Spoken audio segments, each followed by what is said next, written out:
Hello, नमस्कार बच्चों।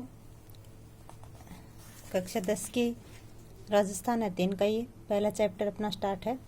तो इसमें आगे देखते हैं। आज है मारवाड़ का राठौड़ वंश एवं इस वंश के प्रतापी शासक। तो देखते हैं इसमें क्या दिया हुआ है। तो इससे पहले अब पढ़ना स्टार्ट करते हैं। उससे पहले चैनल को लाइक, सब्सक्राइब एंड कमेंट तो बाद में कर देना, लेकिन पढ़ने के बाद में अच्छा लगे तो, लेकिन सुझाव भी ज़रूर देना उस कमेंट में। लेकिन लाइक सब्सक्राइब ज़रूर करना, अभी कर देना प्लीज़। और जो कक्षा 10 में पढ़ने वाले बच्चे हैं उनके पास ये वीडियो ज़रूर शेयर करना। तो चलिए देखते हैं इसमें क्या दिया हुआ है। मारवाड़ का राठौड़ वंश एवं इस वंश के प्रतापी शासक। जिस प्रकार दक्षिण पश्चिमी राजस्थान के गोहिलों का शासन मेवाड़ और वागड़ प्रांत में स्थापित हुआ, उसी प्रकार राजस्थान के उत्तरी तथा पश्चिमी भागों में राठौड़ों के राज्य भी स्थापित हुए। राठौड़ की उत्पत्ति का विषय विवादास्पद है। विभिन्न ताम्रपत्रों, शिलालेखों और प्राचीन पुस्तकों में राठौड़ वंश की उत्पत्ति को लेकर भिन्न भिन्न मत प्रतिपादित किए गए हैं। कुछ विद्वानों की मान्यता है कि राठौड़ हिरण्यकश्यप की संतान है। जोधपुर राज्य की ख्यात में इन्हें राजा विश्वतमान के पुत्र राजा बृहदबल से पैदा होना लिखा है। दयालदास ने इन्हें सूर्यवंशी माना है और इन्हें ब्राह्मण भलराव की संतान बताया है। नैन सिंह ने मारवाड़ के राठौड़ों को कन्नौज से आने वाली शाखा बताया है। कर्नल टोड ने राठौड़ों की वंशावलियों के आधार पर इन्हें सूर्यवंशी माना है। इस प्रकार राठौड़ों की उत्पत्ति संबंधी मत पर एक राय नहीं है, किंतु सभी विद्वान इन्हें दक्षिणी भारत के राष्ट्रकूटों से अवश्य संबंधित मानते हैं।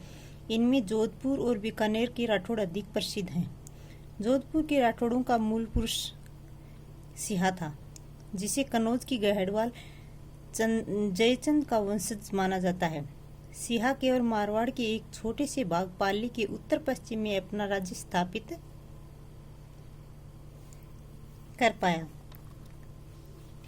सिहा ने मारवाड़ में राठौड़ राज्य की स्थापना तो कर दी, मगर उसे व्यवस्थित नहीं कर पाया। रावचुंडा 1394 से 1423 ईस्वी तक इसका शासनकाल रहा है। अपने साहस और कूटनीति से रावचुंडा ने मंडोर पर अधिकार कर लिया।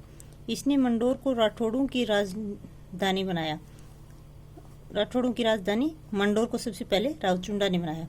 मंडोर पर अधिकार करने के बाद इसने आसपास के क्षेत्रों खाटू, डीडवाना, सांबर, अजमेर, नाडोल आदि पर भी अधिकार कर लिया। पोंगल के बाटियों द्वारा वह दोखे से 1423 ईस्वी में मारा गया। कौन? रावचुंडा। उसकी पत्नी चांदकंवर ने, रावचुंडा की पत्नी थी चांदकर कंवर, इसने चांदकंवर ने चांद बावड़ी का निर्माण करवाया था। कहाँ पे? जोधपुर में। इसके बाद है रावचुंडा के बाद राव रणमल। ये राव रणमल 1427 में गद्दी पर बैठा और 1427 से 38 इसका शासनकाल है। रणमल अपने छोटे भाई कान्हा को मारवाड़ का शासक बनाए जाने से नाराज होकर मेवाड़ चला गया। इसने अपनी बहन हंसाबाई का विवाह राणा लाखा से कर दिया। यह विवाह रणमल से इसी शर्त पर किया था कि हंसाबाई का पुत्र ही लाखा का उत्तराधिकारी होगा। अपने भांजे मोकल के मेवाड़ महाराणा बनने पर मेवाड़ प्रशासन में रणमल का प्रभाव बढ़ गया।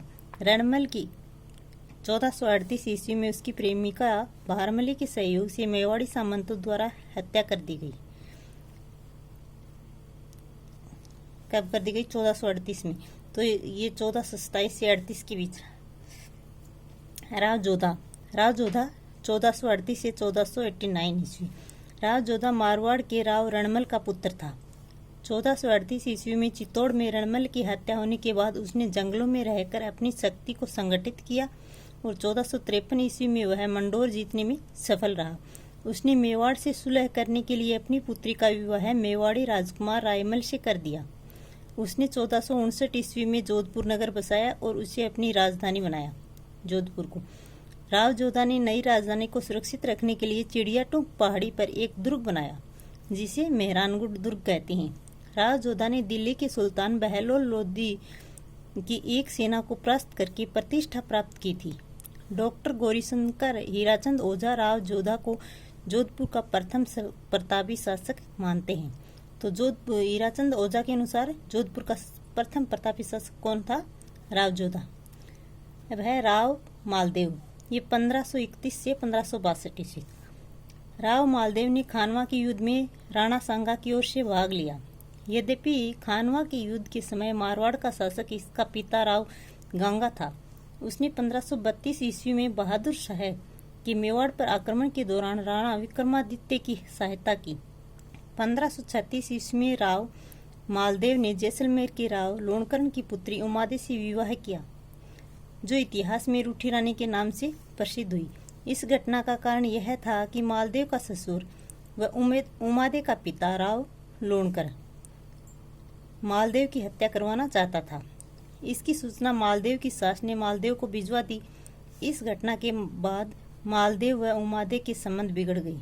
वह रूठकर अजमेर के तारागढ़ में रही व इतिहास में रूठी रानी के नाम से प्रसिद्ध हुई। मालदेव ने मेड़ता के वीरमदेव और बीकानेर के राव जैतसिंह पर आक्रमण कर 1542 ईस्वी में उनके राज्यों पर अधिकार कर लिया। वीरमदेव व राव जैतसिंह शेरशाह की शरण में चले गए। 1539 व 1540 ईस्वी में शेरशाह के हाथों पराजित होकर हुमायूं दर बदर भटक रहा था, तो मालदेव ने हुमायूं को सहायता का संदेश भेजा, क्योंकि मालदेव जानता था कि हुमायूं की पूर्ण पराजय के पश्चात शेरशाह का अगला शिकार स्वयं मालदेव ही होगा। 1543-44 ईस्वी में मालदेव को शेरशाह सूरी के आक्रमण का सामना करना पड़ा। शेरशाह की दुर्बलता ने मालदेव और उसके सेनापतियों के बीच अविश्वास उत्पन्न कर दिया, जिससे मालदेव ने मैदान छोड़ दिया। मगर उसके सेनापति जेता और कुंपा ने जनवरी 1544 ईस्वी में गिरी सुमेल के युद्ध में शेरशाह से युद्ध किया और वीर गति को प्राप्त हो गई। उनकी वीरता से प्रभावित होकर शेरशाह को कहना पड़ा कि एक मुट्ठी बाजरी के लिए मैं हिंदुस्तान की बादशाहत खो देता।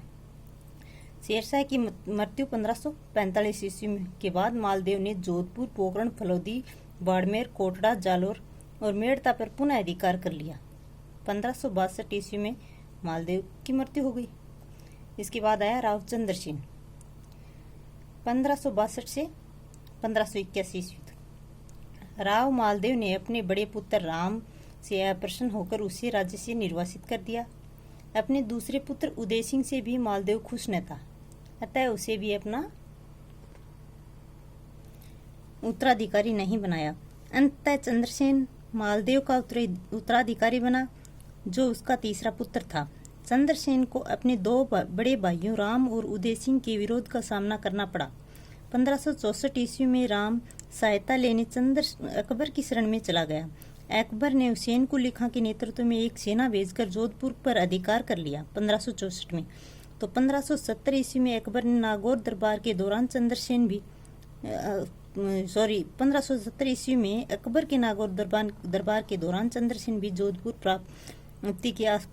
को प्राप्त करने की आशा से नागौर पहुंचा। मगर अकबर का उसके भाइयों राम और उदय सिंह की ओर झुकाव देखकर उसने नागौर छोड़ दिया और संघर्ष का रास्ता चुन लिया, मतलब नागौर दरबार से वापस आ गया। अकबर ने बीकानेर के राय सिंह को जोधपुर का अधिकारी नियुक्त कर चंद्रसेन को मारवाड़ से सहायता मिलने और इस मार्ग से गुजरात में हानि पहुंचाने की संभावना समाप्त कर दी। 1565 ईस्वी में जोधपुर को छोड़ने के बाद चंद्रसेन ने कुछ समय तो देहरादून में रहकर मुगलों की फौजों का मुकाबला किया, परंतु जब मुगल सेना ने उसे चारों ओर से घेर लिया तो वहां से हटकर उसने सिवाना में अपना मोर्चा बनाया। सिवाना का गढ़ और पहाड़ी भाग दुर्गम थे। वहां जब चंद्रसेन का पता न लगा तो मुगल अधिकारियों ने उनके समर्थकों को समाप्त करने का प्रयत्न किया। उनके समर्थक कौन कौन थे? रावल, सुखराज, सुज्जा और देवीदास चंद्रसेन के साथी थे। मुगल सेनाओं ने इन्हें भी जगह जगह खूब खदेड़ा। इसके बाद चंद्रसेन के विरुद्ध सिवाना में मुगल शक्ति लगा दी गई, जिससे तंग आकर वह रामपुरा के पहाड़ों में चला गया। और यह जानकर कि मुगलों की छोटी सेना के लिए इतने विस्तृत पहाड़ी प्रदेश को घेरना कठिन था, बादशाह ने सेना में वृद्धि कर दी। फिर भी चंद्रसेन हाथ न आ सका। सिवाना से निकल कर चंद्रसेन पीपलोद और वहां से काणुजा की पहाड़ों में चला गया और आसपास लूट खसोट आरंभ कर दी। इस नीति से मारवाड़ में लोग अप्रसन्न हो गए। ऐसी स्थिति में उसने मारवाड़ छोड़कर सिरोही और फिर डूंगरपुर और बांसवाड़ा में शरण लेनी पड़ी। फिर भी मुगल सेना ने उसका पीछा न छोड़ा। इस प्रकार निरंतर मुगलों से चंद्रसेन संघर्ष करता रहा और 1581 ईस्वी में अपनी मृत्यु तक इसे जारी रखा संघर्ष। विश्वेश्वर नाथ रेव ने चंद्रसेन की तुलना महाराणा प्रताप से की, जिसे उसी के समान मुगल शक्ति का सामना करना पड़ा और पहाड़ों में भटकने के बाद भी मुगलों की अधीनता स्वीकार नहीं की। इसी कारण चंद्रसेन को मारवाड़ का प्रताप भी कहा जाता है। चंद्रसेन के बाद देखिए मोटा राजा उदय सिंह, जो कि चंद्रसेन का बड़ा भाई था। 1583 ईस्वी से 1595 ईस्वी, 1581 से 1583 ईस्वी के मध्य मारवाड़ खालसा घोषित किया गया। खालसा क्षेत्र था यानी सीधे केंद्र के अधीन था। 1583 ईस्वी में अकबर ने उदय सिंह को मुगल अधीनता में जोधपुर का शासक नियुक्त। ये चंद्रसेन का भाई था, यानी मोटा राजा उदय सिंह ये चंद्रसेन का भाई था। और उदय सिंह ने 1587 ईस्वी में अपनी पुत्री जोधाबाई का विवाह जहांगीर के साथ किया। खुर्रम जहांगीर की इसी पत्नी से उत्पन्न पुत्र था। इस विवाह के अवसर पर उदय सिंह को 1000 का मनसबदार बनाया गया था।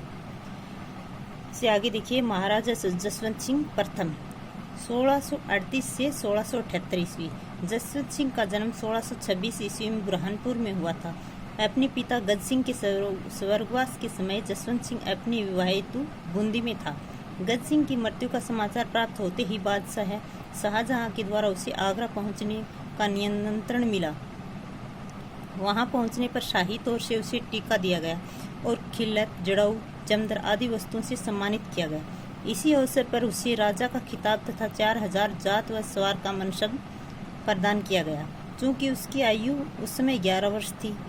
बादशाह ने आसोपा के ठाकुर राज सिंह कुंपावत को 1000 का जात और 400 सवार का मनसब देकर जोधपुर राज्य का मंत्री नियुक्त किया जसवंत सिंह की सहायता के लिए। 1645 ईस्वी में इसे आगरा का प्रबंध सौंपा गया एवं 1648 ईस्वी में कंधार अभियान पर भेजा गया। उत्तराधिकार युद्ध 1657 से 58 ईस्वी में उसने औरंगजेब के विरुद्ध धर्मत के युद्ध में दारा का साथ दिया और लेकिन कासिम खां के विश्वासघात के कारण दारा की पराजय हुई और जसवंत सिंह को जोधपुर लौटना पड़ा। अब आगे देखिए जसवंत सिंह जब पराजित होकर वापस लौटा तो जसवंत सिंह के जोधपुर पहुंचने पर उसकी उदयपुरी रानी ने किले की द्वार खोलने से इनकार कर दिया और कहलवा भेजा कि राजपूत या तो युद्ध में विजयी लौटते हैं या वहां मर मिटते हैं, महाराजा पराजय के बाद नहीं लौट सकते। यह कहकर वह सती होने की तैयारी करने लगी। अंत में रानी की मां के समझाने एवं जसवंत सिंह द्वारा पराजय का बदला लेने का वचन देने पर दुर्ग के द्वार खोल दिए। इस कथा की सत्यता पर संदेह किया जाता है, किंतु इस कथा को श्यामलदास ने मान्यता दी है। 5 जनवरी 1659 को खजुआ के मैदान में औरंगजेब और जसवंत सिंह के आपसी अविश्वास के कारण वह साई डेरे को लूटकर जोधपुर रवाना हो गया। बाद में जय सिंह की मध्यस्थता से जसवंत सिंह और मुगल सम्राट औरंगजेब के बीच मनमुटाव कम हो गया। फलतः उसका मनसब पुनः बहाल कर 1659 ईस्वी में उसे गुजरात का सूबेदार बना दिया गया। 1662 ईस्वी में जसवंत सिंह को मराठों के विरुद्ध शाइस्ता खां की सहायता करने के लिए दक्षिण भारत में भेजा गया, परंतु वहां शिवाजी के विरुद्ध कोई खास सफलता इसे नहीं मिली और 1673 ईस्वी में जसवंत सिंह को काबुल भेजा गया। बाद में उसे जमरूद में रहने का आदेश दिया गया और वहीं 28 नवंबर 1678 को जसवंत सिंह की मृत्यु हो गई। जसवंत सिंह विद्वानों का आश्रयदाता था। उसके समय के विद्वानों में सूरत मिश्र, नरहरिदास, नवीन कवि, बनारसी दास आदि प्रसिद्ध हैं। मोहनाथ नैणसी उसका मंत्री था। नैणसी रिख्यात का मारवाड़ परगना विगत नामक ग्रंथों की रचना की थी। तो देखिए बच्चों, आज के लिए इतना ही। कल अपन पढ़ेंगे बीकानेर का राठौड़ वंश एवं इसके प्रतापी शासक। आज पढ़ा है मारवाड़ का राठौड़ वंश और इसके मारवाड़ के प्रतापी राठौड़ वंश के प्रतापी शासक। तो बहुत बहुत धन्यवाद आपको, आपने इतना सुना इसके लिए। लेकिन आपसे एक ही रिक्वेस्ट है कि आप कक्षा 10 के बच्चों को ज़्यादा से ज़्यादा शेयर करें। ताकि वो भी थोड़ा बहुत इससे लाभ उठा सके। Thank you.